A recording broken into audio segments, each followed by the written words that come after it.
Naruto, truly one of anime's all-time greats. With some of the most fantastic arcs of all time, I will never find a way to hate this series, as convoluted as some of its stories gets. Speaking of arcs though, for about every Sasuke retrieval, Land of Waves, and Konoha Crush arc, the most underrated one in my opinion, there are several more arcs that don't really get much in the long standing of things. Filler arcs. Oh! Not really gonna explain filler. Even my youngest fans have probably seen a good chunk of filler, and Naruto is pretty bad about it. Right after we lost Sasuke, we got a massive amount of filler to hold us over until Shippuden. And it's all just terrible. I mean, is it? Well, that's what I want to find out. Out of all of these filler arcs, they're not all totally miserable, are they? I know some of these arcs are really just distractions from the main story, but there have to be some decent or even pretty damn good filler arcs and episodes. So that's why I'm here. I'm gonna talk about all of the filler arcs from the original Naruto series. Yeah, this one's gonna be a pain. Sit back, get some ramen, and let's get into it.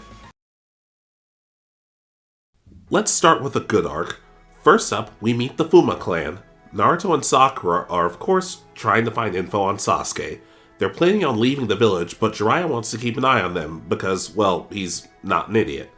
The three head to the land of rice paddies. Jiraiya does his best to find out information, and considering how he goes about it,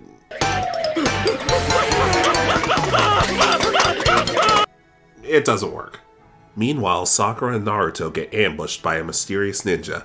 After deciding to save said ninja, Sakura does her best to treat the injuries. And it's revealed that the ninja was a girl. Yeah, get used to that plot twist. It happens a lot in these filler arcs. But before things get even more awkward, the gang get attacked. They seem to know the girl, Sasame Fuma. Half of the Fuma clan is loyal to Orochimaru, and the others were criminals. Sasame talks about her cousin Arashi, who followed Orochimaru in order to re-establish their clan, because when you think Orochimaru, you think trustworthy. Naruto and the others decide to help Sasame while finding any clues about Sasuke. This arc is really fun. It can't reach the heights of the series after the last arc, but there's still at least some parts that connect it. It's nice to see Naruto still stick his neck out for people, and admittedly, it's pretty funny to see Sakura lose all faith in Jiraiya. You see Orochimaru's Fuma henchmen do everything they can to support him with some pretty cool techniques, and how he rewards them: murder! The gang find another hideout and split up. After some time, Sakura finds Kabuto and he tries to convince her that Sasuke is already dead. In her state of shock, Sakura is left vulnerable and is saved by Naruto right before Kabuto can deal the killing blow. Naruto deals the Rasengan but gets caught in one of the grossest techniques ever. When I first saw this on Cartoon Network, I'm almost positive that a disclaimer came up before the episode. It was also when I first learned what an actual human heart looked like. Definitely not the one you dot your eyes with.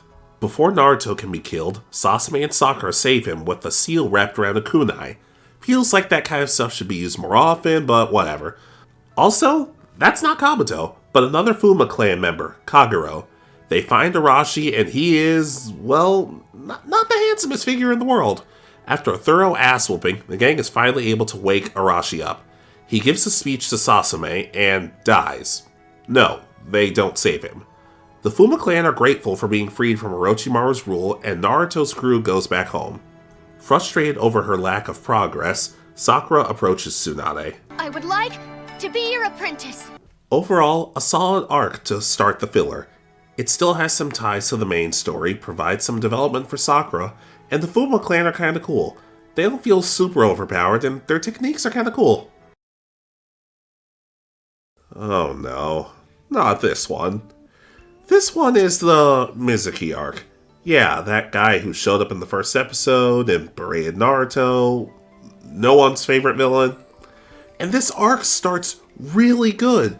You get some moments between the Genin wanting to get stronger, and a really cool scene between Shino and Kiba. Shino upset that he couldn't help his friends get Sasuke back. He almost lost Kiba. But that all gets forgotten about, because Mizuki escapes from prison and somehow has connections to Orochimaru, so Naruto has to get involved. Atama and Kurenai have a role in this arc, kind of. They tangle with the legendary Stupid Brothers, Fujin and Raijin. They get demolished and the brothers leave with Mizuki.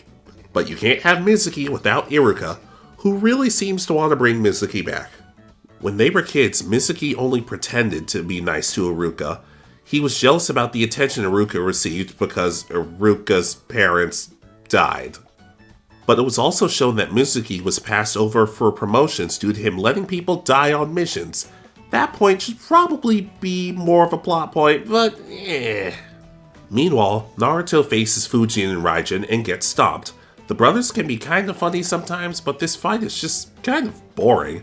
Before Naruto can get fully stomped though, Team 10 arrives and urges him to go find Iruka.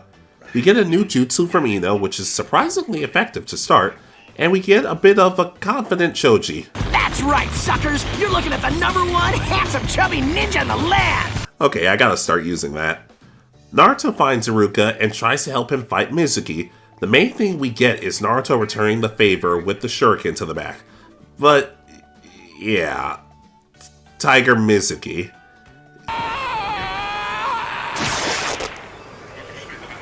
What is he turning into? All my strength to crush you.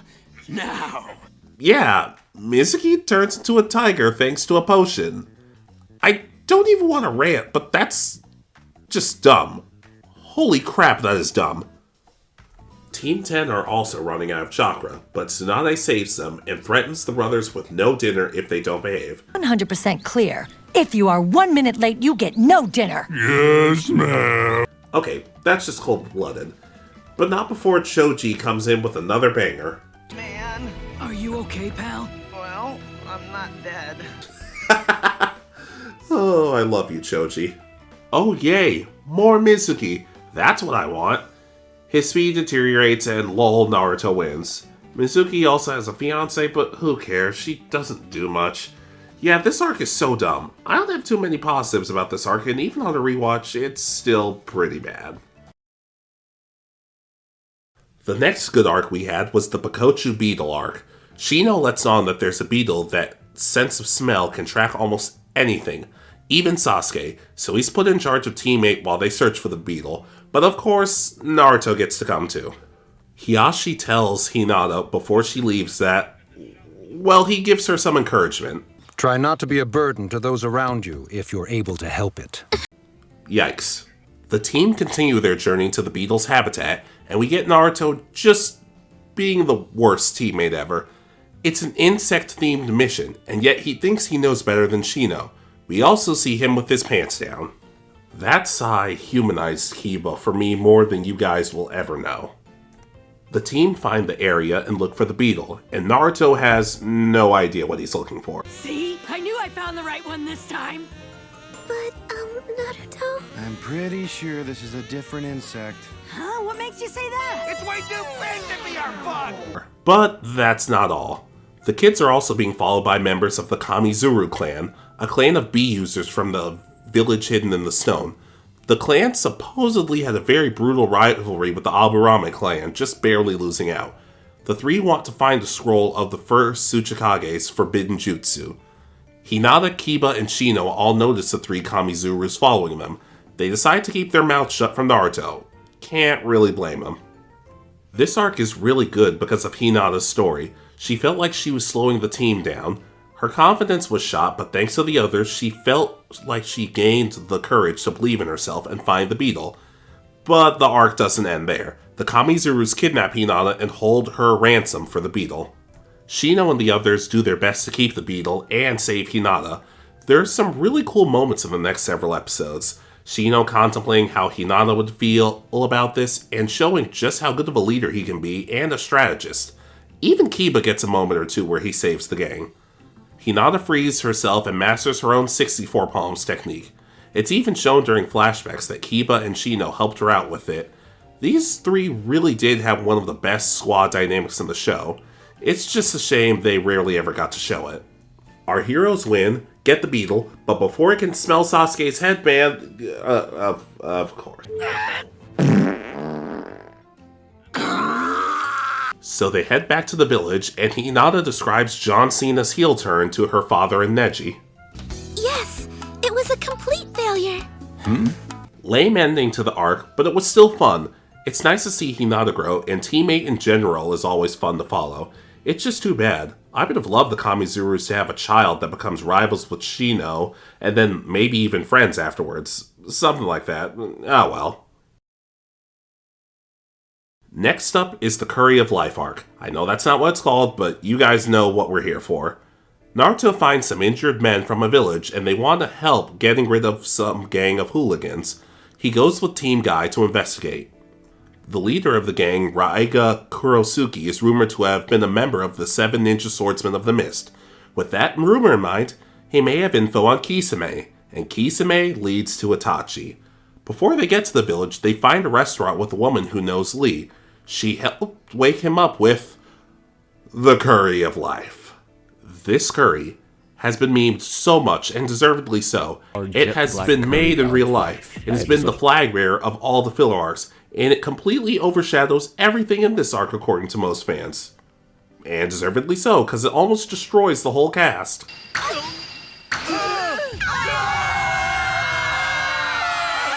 I got nothing.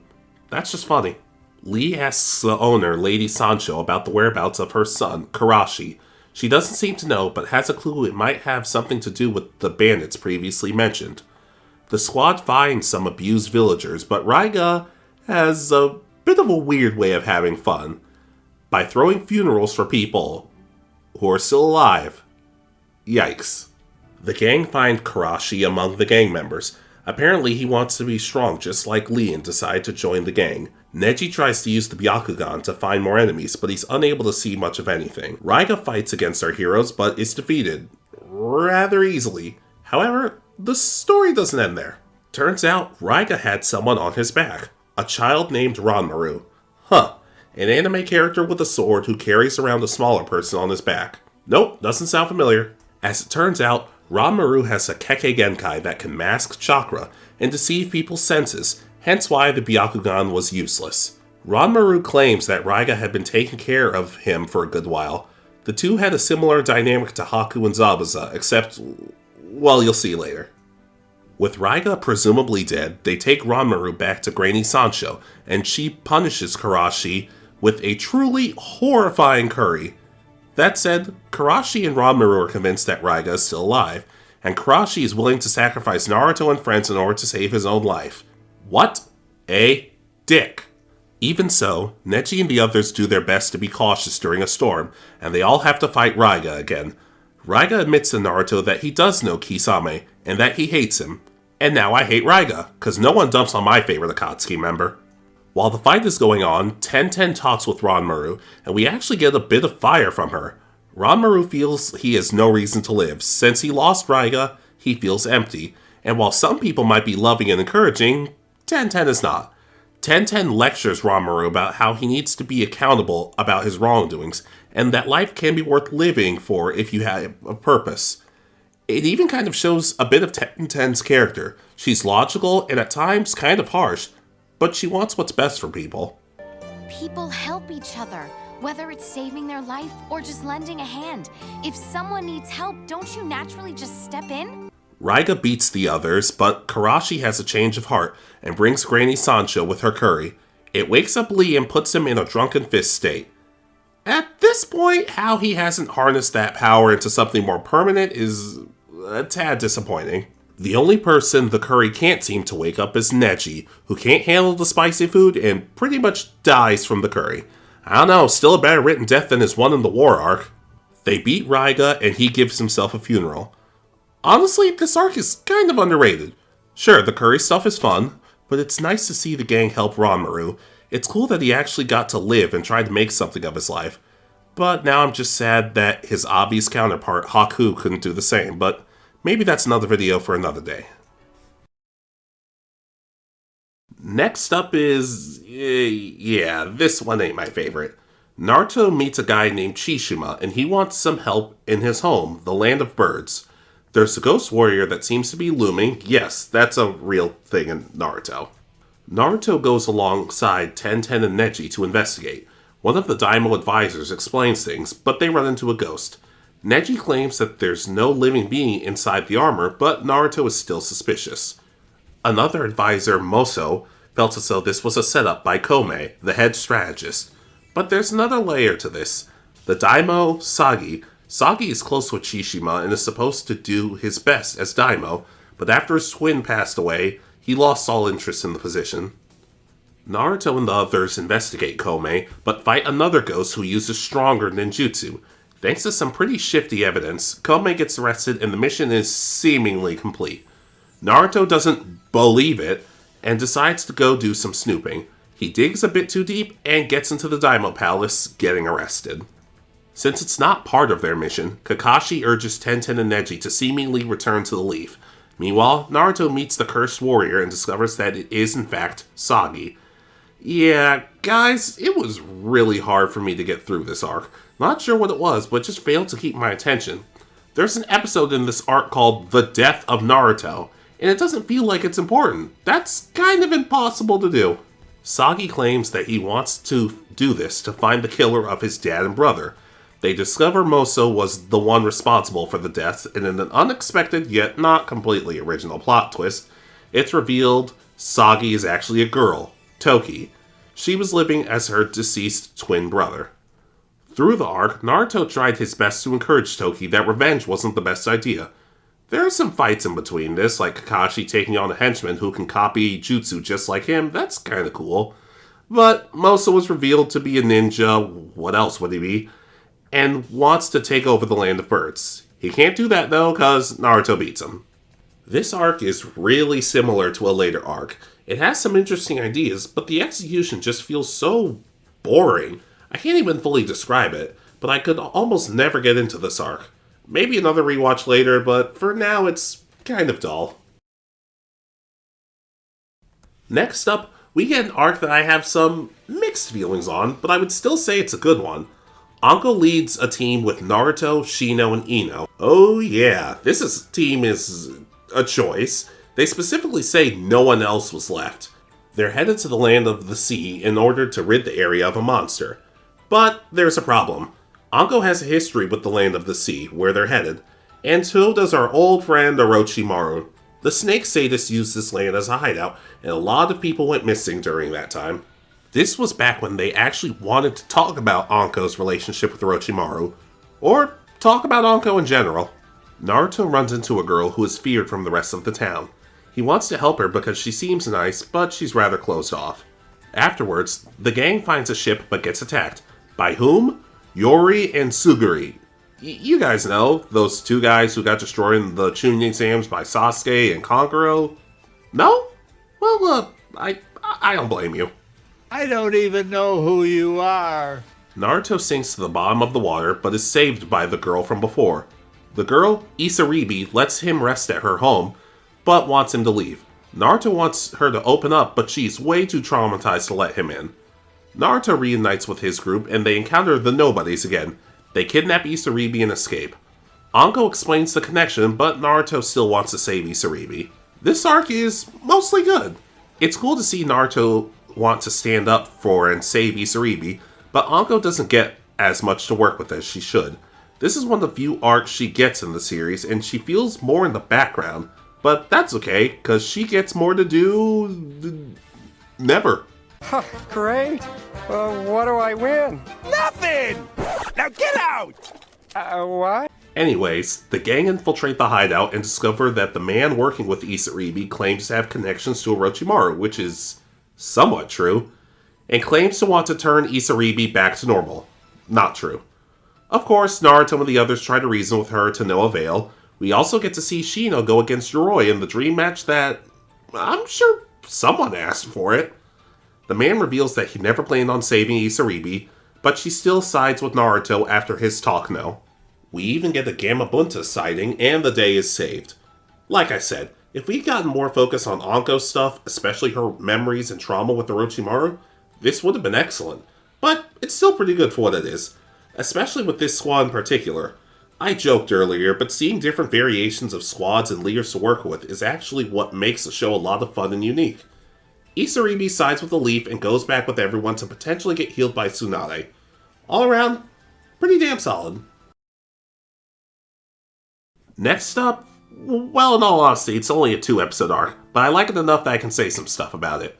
Naruto, Kiba, and Hinata all have their mission, which is honestly more of a scavenger hunt. It seems easy enough, but that's the point. Tsunade points out that Naruto and Team 8 don't have the best success record together, so there's a caveat. If they fail this mission, they'll be sent back to the academy. It makes no sense that Tsunade would actually go through with that, not to mention what the hell would Kurenai and Shino do in that situation. At the same time, there needs to be something done to show our heroes that they can't fail. This arc is really good for two reasons: the humor and Kiba. Yes, I'm serious. Kiba is pretty much the main character of this. He consistently finds the fastest, smartest ways of getting to the treasure. It shows just how intelligent he is when it comes to certain terrains. Sadly, it also means that someone has to be the idiot of the group, and it damn sure ain't Hinata. Almost every single time, Naruto makes the wrong decision. His ego gets in the way and Hinata has to follow him to make sure he doesn't get hurt or dies in a meaningless mission. Kiba even points out how without Naruto, Team 8 has a pretty good track record on missions. The arc makes Kiba look smart, but it makes Naruto look like an egotistical moron. Naruto and Hinata run off and get trapped in a cave, but when Naruto comes to, he sees two Hinatas. In about 20 years he'd be celebrating, but not today. He can't tell which is which after having no idea what Hinata's dad's name is. To be fair though, Naruto has never had a conversation with the man. Not sure why he's so upset. Kiba also gets kidnapped and the gang go up against clones of themselves. The man who gave Tsunade the mission has revealed his henchmen to be part of the Kedouin clan. They're able to transform into their enemies and even fool ninja hounds. Cool abilities aside, their plan is... I'm sorry, what is it? Now that we look like you guys, we'll just waltz back into the Hidden Leaf Village. And when we get inside, we're gonna mess up the place real good. Oh, wow. This plan sucks. After they leave, Naruto and friends escape, but Kiba has an epiphany. He brings up that Naruto and him usually bicker on these missions, and Hinata always worries about them. If they all worked on their flaws, they could be unstoppable. Keep in mind, Shino isn't around to get blamed for anything.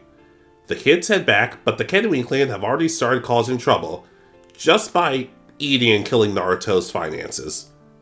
I mean, it does lead to Naruto's funniest crash out. No! Not all my golden, delicious, pure heart of fire ninja way ramen I've been saving! I'm not letting this fly! You eat my special ramen, you've crossed the line! And then he summons a bunch of clones for his ramen. As it turns out, these guys are super weak. And even more shocking, this was all a test. Yep, Tsunade was in on it the whole time. The team passes and they learn to work together better. But this was still fun. It had some decent carryover from other arcs, and the humor is some of the best, and... well, it's not boring.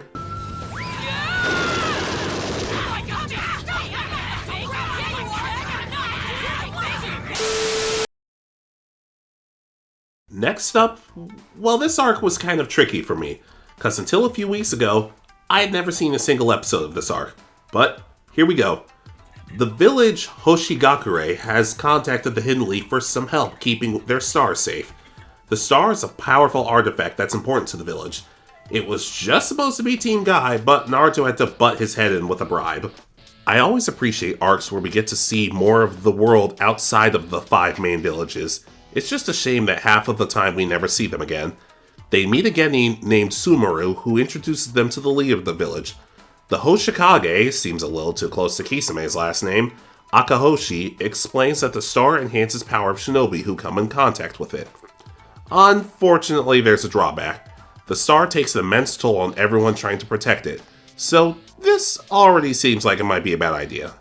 Even worse, the star gets stolen by a masked figure. They tried to save it, but to no avail. The jutsu used in these episodes are really cool. I love how they adapt chakra into different forms and attacks. Sumeru seems closed off, but in a nice change of pace, Naruto is still nice to him. Usually this would lead to Naruto blowing up in self-defense, but for the most part, he's very patient. It's a small detail for this arc, but I really do like seeing that. The other students seem to be suffering, and a few are even close to dying thanks to the effects of the star. Team Guy don't think this is such a good idea, but Neji is adamant about the mission. Still, they all seem suspicious. Our heroes even learned that the old Kage wanted to stop the star ritual, but the current one wanted to keep it going. We also learn a bit about Sumeru. His parents did everything they could to protect the star, but were killed in the process, so he wants to be the Kage of his village. But he can't do that if he's kidnapped, which is what he is. Another masked figure comes and does the deed, and they seem to piece together really quickly that the masked figure that kidnapped Sumeru and the masked figure who took the star are two different ninja. The first masked ninja appears again, but Akahoshi wants to kill them, oddly enough. Naruto and the others are still suspicious, so they head over anyways. However, Akahoshi gets pissed at Naruto and fights back. Naruto falls off the cliff, but he's saved by the original masked person. That's right, Akahoshi is the villain of this arc. When Naruto wakes up, the masked woman reveals herself to be Natsuhi. She completed the star training years ago and wanted to put an end to it. Her and her husband tried to take the star, and the previous Hoshikage felt they were right. So they left the village, returned the star, but continued to look over the village until her husband's death. And at this point, you should be able to put two and two together. Natsuhi is Sumeru's mother. The rest of the students find out about Akahoshi's crimes right as Natsuhi and Naruto return. You get a great moment of Sumeru's mom realizing who her son is. But Akahoshi is playing dirty. He vows to kill Sumeru unless he gets the star back. Natsuhi obliges, and Sumeru has a hard time forgiving his mom for everything. But he eventually does, remembering the song she used to sing for him.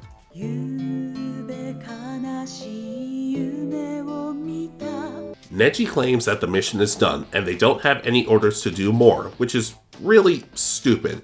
Yeah, I know he needs to follow protocol, but this is one of those times where protocol can blow it out of its ass. Sumeru and Natsuhi retreat and have a close moment before she gets killed. Wow, that was legitimately sad. One of the few filler deaths that actually feels gripping. Even when Akahoshi is rubbing in his power and threatening people, Neji still warns them about orders, but Lee and Naruto say, screw it, and charge in to help. The rest of the village, including the henchmen, stand up to Akahoshi, and of course Naruto beats him, but not before he transforms into a star monster. Yep, this arc was pretty good. You really rooted for the kids in the village, and Sumeru was likable, but Neji's insistence on the rules kind of took me out of it at times. Heck, I think he could have had a bigger role. Have him be the one to make the call. He jumps in and goes against protocol. It could be a good way for him to stand up to a destiny that he rejects, like what he learns from Naruto in that awful fight that he had no real reason to lose in hindsight. So this arc is kind of more of the same as the Ghost arc. Naruto, Hinata, and Choji have to escort. One of the merchants being escorted is Shun, who is pretty hostile to them, and at the same time, Shun's a girl, Princess Haruna. Yeah, I'm just gonna get the plot twist out of the way. Their mission is to take the merchants away from the land of vegetables. Okay, this is when you could tell the writers were running out of ideas for places. Naruto gets suspicious and checks out a group of enemy ninja, but he doesn't tell the other merchants. After he gets back, Princess Haruna discovers what's going on and has the group split up. One thing I will say is an improvement for this arc over the Ghost Warrior arc is that the villains are actually kind of cool. With the way they use jutsu, it really makes things fun, and with how water gets incorporated, it feels like they were prototypes for the Hozuki clan. One of the merchants, Kikunojo, does his best to defend everyone, but is killed in the process.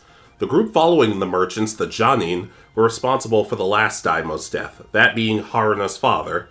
Her being secluded for so long didn't help things either. But when Naruto and friends learn that Haruna is actually the princess, they're noticeably annoyed for being deceived. Haruna doesn't really care, but Hinata still decides to protect her while Naruto and Choji go off to fight some of the ninja. And Hinata has a cool moment where she talks about how strong Naruto is and how they'll still do everything to protect Haruna. And she gets rewarded by getting knocked out with a rock. Fatality. What is with this family and having the sorriest knockouts ever? But the fights are really good, and it doesn't just feel like Naruto. Choji and Hinata both have awesome moments in their fights using some really cool strategies. Naruto beats the last guy and I'm a fire in my laser! Haruna wants to deal the killing blow, but realizes what her father wanted for her and the land, and forgoes her revenge. She properly rules over the land and asks Naruto to help her, but he's still focused on Sasuke. Not a fantastic arc. Haruna was kind of a pain, and the villains overshadowed a lot in this arc. Some of the plot twists are stuff we've seen way too many times before in these filler arcs, but the battles are cool, and Choji's bond with the kid was kind of sweet. Not fantastic, but better with some time to think on it. In all honesty though, this next mark might actually be my favorite one. Naruto meets an old man who routinely gets ramen with him. You know, they say stranger danger, but I guess that doesn't apply to people who give you their leftover ramen. The man, Geno, seems to really like spending time with Naruto, reminding him of his own grandson. He was a head strategist for the Kagero village. Geno, not the grandson, but wouldn't that be a funny plot twist? However, Naruto seems to trust the old man a little too much, because in actuality, he's targeting the Leaf Village. Specifically, he's been stealing blueprints for multiple buildings in the village. He gets caught by some hidden leaf ninja but decides to blow himself up as a last result. Tsunade figures that an attack might also come from outside the village, so she sends every available Chunin and Jonin to secure the area, and this is part of what I love about this arc. Every one of our favorite genin is involved, the whole Konoha 11 at this point, well, 12 if you include Akamaru. The whole arc has everyone in the group looking great, they all get chances to shine. Sakura in the medical corps, Shikamaru with his strategies, Tenten even finds some clues along the way. This might be the best overall arc when it comes to everyone finding a chance to look good. Naruto gets taken in for questioning by the Anbu since he best knew the old man and gets put under the... I'm sorry, what was it called? Back to the past jutsu. Ah, that. That's... just dumb. It's so dumb. It's so dumb, it's brilliant. No! It's just dumb! So through some digging, it's revealed Geno actually faked his death, cause the arc needed a villain who didn't die in the first episode of the arc. The gang continued to investigate until they finally see the problem. There are explosives everywhere, and the main target for them is in the academy. That wouldn't be so bad if there weren't a bunch of students trying to hit the target. And we get a pretty intense yet funny interaction when it comes to Naruto and the boys trying to stop these little morons. However, things aren't that cut and dry. The gang realizes that the bombs were actually set over 30 years ago. This guy does not play apparently, and he wants revenge. Geno's village was previously at war with Hidden Leaf, and they brutally lost. Naruto even remembers how every time he and Geno met up for ramen, he would stare up at the Hokage monument. In a good bit of intelligence, Naruto goes to the mountain where the monument is and finds Geno. Geno reveals that the explosives are just a distraction. His main goal is to destroy the monument, causing a rock slide to destroy the village. He even gives Naruto a hard time, saying that whenever they had lunch, Naruto would badmouth his friends. But Naruto is hearing none of it, reassuring that his friends will always have each other's backs. And that couldn't be more true, as Shikamaru and the others make sure to disarm every single trap. But somehow this guy has a backup plan for everything, as he summons a giant bird to detonate the bombs manually, but Naruto and friends stop him. Before Geno passes on, it's shown that he's incredibly ill and didn't have much time left anyway. The gang also realizes that Geno didn't have a grandson, he had a son, and since his deceased son and Naruto were so similar, he decided to play a game instead of getting revenge for some reason. The cracks would have done minimal damage, even so, Naruto and the gang dedicate themselves to training even harder. Like I said, I love this arc. Everyone gets time to shine, the villain feels like an actual threat, and it's just incredibly compelling for feeling so small in scale. Oh, and there's also a moment where Naruto accidentally insinuates he's confessing to Hinata. Hinata! You're the one I want! Another day, maybe. The next arc is also a really strong contender. It's the Kurenai arc. You know, Kurenai. The Kurenai who people mock for losing to Itachi despite the fact she's still super talented. But, as it turns out, she had another student besides teammate, Yakumo Kurama. That last name, moving on. She's found by Naruto painting a picture that somehow turns real. That's a tad concerning. The Anbu catch the girl, and we learn that she has a past with Kurenai-sensei. After learning everything going on with said girl, Kurenai resigns as the leader of Team 8. Kiba is legitimately upset, and Naruto, wanting to cheer his friends up, and also not wanting a single episode to go by without him, decides to get to the bottom of things. Naruto wanders around in Yakumo's house and finds some incredibly disturbing paintings, some even featuring Kurenai. At the same time, he also sees visions of the two and how they interacted before. Yakumo often begged to be a ninja, but Kurenai refused. Not for bad reasons though. In fact, Kurenai feels immense guilt over it. Yakumo's clan was known for having incredible genjutsu prowess, but the clan fell out of prominence after the death of Yakumo's parents. The remaining members of Team 8 get assigned to help Naruto, and even invite guys along for the ride. This in particular is cool because we get to see Guy give Kurenai some guidance and advice on teaching. They've always implied that Kurenai has the least experience out of all the main Jonin, so it makes sense why she would struggle. At the same time, considering everything Guy went through with Lee, it's awesome that they gave him a chance to be serious and help Kurenai out when he could. It almost makes up for the worst joke I may have heard in the show. And that's saying a lot. You think I can't handle their genjutsu tricks? I can handle them jutsu wait and see. Get it? Jutsu wait and see? Huh? Oh boy. Guy, you're lucky you're my favorite character. They find Yakumo, and it's revealed that Yakumo's parents died in a fire that Yakumo claims was an attack by the third Hokage, because much like most Naruto fans on the internet, she likes to blame Sarutobi for everything. But as it turns out, Sarutobi had Kurenai look after Yakumo thanks to the lack of control Yakumo had with her genjutsu. The group get put under a genjutsu and have to look around the vacant village. The whole arc, Kurenai has been pretty dismissive of her team, so when she tells her squad their orders, Kiba actually admits that he's missed it. A man named Unkai, who is Yakumo's uncle, yeah, I completely missed that at one point, saves Naruto and the others by waking them up. Naruto and the others finally catch up to Yakumo, who wants to kill Kurenai. Kurenai is willing to take the fall, but Naruto reveals the truth. Yakumo's lack of control led to her parents' deaths. Sometimes with Kurama clansmen, if their powers get too strong, their id can manifest into a demon that's uncontrollable. Naruto reveals the truth, and you get some heavy imagery about all the trauma Yakumo has been through. Fortunately, she wakes up thanks to everyone's influence, controls her powers, and Kurenai rejoins Team 8. Another really good arc. It was gripping and incredibly heartbreaking, but you saw a new side of Kurenai, and it was nice to see that the story felt personal for her and Team 8. Not that Yakumo should have joined Team 8 like Sai did with Team 7, but her becoming an ally would have been awesome. Oh well, still great stuff. Next up, we have another arc that's good. Largely good. Naruto, Sakura, and Lee have to help escort a criminal to the Land of Forests. They meet up with a man named Todoroki, not the one you're thinking of, and they want to help him against the criminal group Shinobazu. We meet our criminal of the month, Gantetsu, but he doesn't seem interested in talking, and Todoroki doesn't seem interested in letting him live. Of course, he also doesn't really want Naruto and friends getting involved. Yeah, these arcs are getting kind of repetitive. The gang get attacked, and of course, Naruto gets split with Gantetsu and Todoroki, and the Shinobazu seemingly want to free Gantetsu, and Mr. Tall, Silent, and Handsome doesn't seem like he wants to be freed. As it turns out, Gantetsu may have been responsible for the death of Todoroki's brother when he was a child, but interestingly enough, Gantetsu actually saves Naruto from a henchman, therefore earning Naruto's trust. Todoroki wants none of it though. In fact, instead of escorting Gantetsu, he wants to kill Gantetsu. Naruto, not being a monster, constantly stands up for Gantetsu, and boy is it a good thing he does. While all of this is happening, Sakura and Lee are ambushed by some children. Now, I thought Lee and Sakura were going to have to smack these kids around, but apparently the writers had a different idea. The kids are led by a kid named Akio.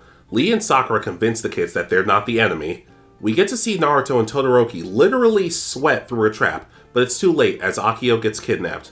Gantetsu seems discouraged, and it's through this we learn the truth. Akio is Todoroki's brother. Gantetsu kept Akio safe for all the years after the fire. That said, Todoroki still isn't exactly willing to forgive.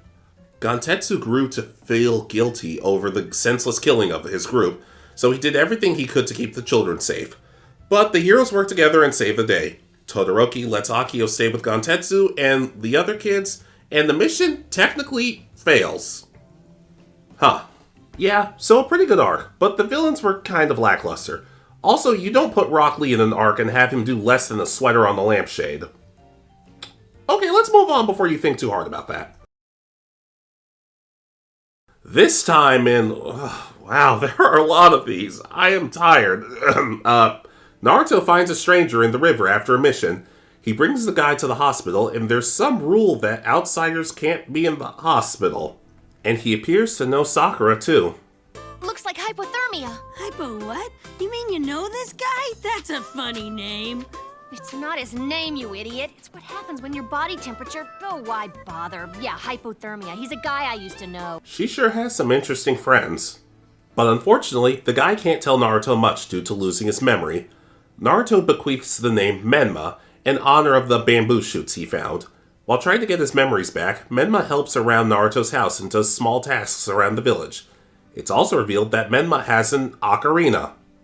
Nope, not making that joke. But he and Naruto are also attacked by an enemy ninja. Menma plays his ocarina, causing Naruto to become faster and stronger.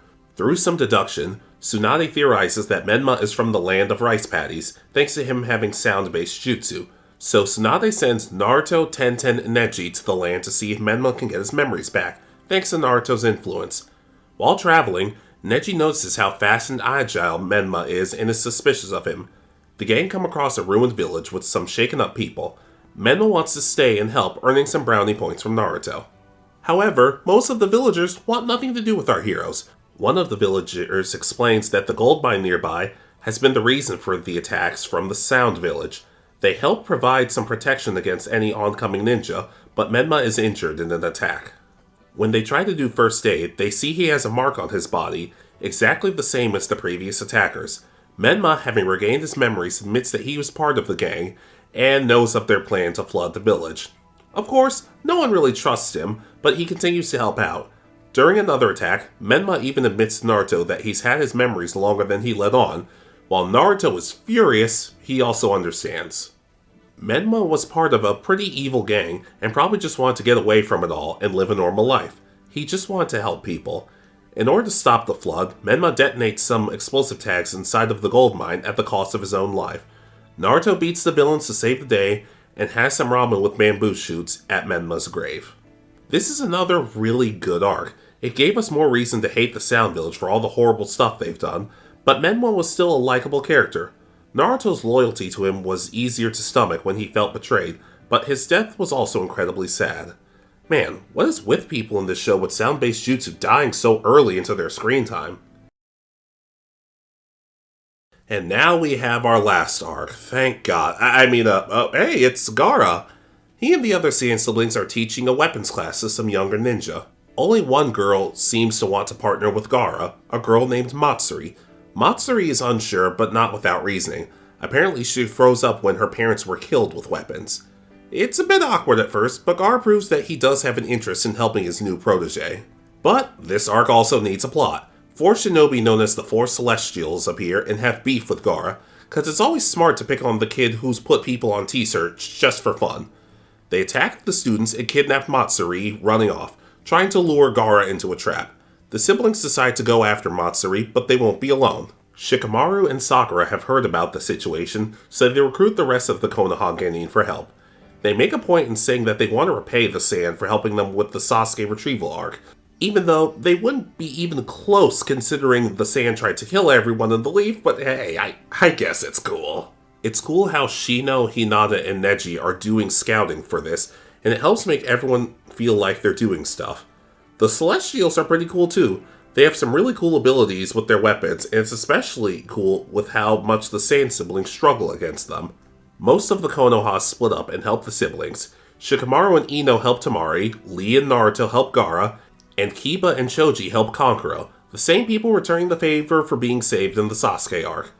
And it also leads to one of the funniest parts of this arc. So you better watch out! They're not here! Just up ahead. Right! You get some interesting dynamics, like Kiba and the others aren't having that much chemistry as they fight, Naruto and Lee saving Gaara despite everything he's put them through, and Temari saying this. Well, if one of your comrades does go down, try not to start bawling again. Are you gonna hold that over my head forever? Guess that's what girls do best, huh? What the hell is wrong with you, Temari? We also see Sakura having developed some skill with her medical ninjutsu, a big jump from the first few arcs, and it's needed, cause Gaara is getting washed. Literally. Eventually, the gangs fight off the villains while Gaara finally catches up with Matsuri, but one of the goons overwhelms Gaara, who's still recovering from the last battle. Naruto arrives and gives Gaara some time to recover, but he gets his chakra siphoned off. The goon sacrifices his energy to bring back Seimei, a famous leader from their village. These guys are from the Takumi village. They've been known for making weapons, but they've been plundered and underappreciated. So they decide to rise up and declare war on all of the other villages about 3 years too early. And the first step is stealing Gaara's chakra. It wouldn't be much of a problem, but Gaara wants to use his own power as opposed to his tailed beasts. Saimei smacks Naruto around for a good bit, and Matsuri finally gets the courage to use the weapon Gaara taught her and helps save the day. And then Gaara uses sand weapons. Did we ever see him use this later? Admittedly, my Shippuden knowledge is pretty rusty. And Gaara kills Saimei and saves the day. Great growth for Gaara, who actually wanted to protect someone for the first time, thanks to Naruto. Everyone returns home, and Jiraiya informs Naruto that they're going on a trip for 3 years. The rest of the Konohas want to get stronger while Naruto's away. Ino in particular wants to become a medical ninja, like Sakura. Tenten even has a reason to get better. Everyone went except me! She seems a little upset. Yeah, I have to agree. How do you have a weapon mission and not involve her? But that's how the original Naruto series ends. The filler is over. Okay, now time for some notable episodes or two-parters. There's an episode where the Genin have to help some academy students with an exercise. Besides Naruto proving he'd be a horrible Jonin, it's passable. And you get this cute scene with Rock Lee. Why, yes, sir, Lee-sensei! Lee-sensei! This is the power of youth, I can feel it! You get this episode where Rock Lee and my guy just do their usual thing. A pretty hilarious ramen cooking episode. At the end of it, you even get a quick cameo from Tamari and Sasame in the background. There's an episode with Lee's dojo where my guy earns his cookout invite. I know some people really like the two-parter with the bounty thief, and while it's good, there's not too much to it for me to talk about, besides one line of foreshadowing from Naruto. Seriously, Hinata, you're gonna make somebody one heck of a wife! What? One heck of a wife? Kiba and Akamaru get their own episode where Akamaru goes rogue. It's a touching episode, but the idea of the village considering putting Akamaru down is kind of unnecessarily dark. And probably my favorite standalone episode, Naruto gets a pet Onma. It's really sweet how he does everything to take care of the little guy, and weirdly enough, Orochimaru believed Jiraiya when he said they existed. I'm betting on Jiraiya this time. Huh? And Naruto pays everyone back for not helping him when the Onma take over the leaf. Just saying, they got closer than Madara ever did. We get a Shino episode where...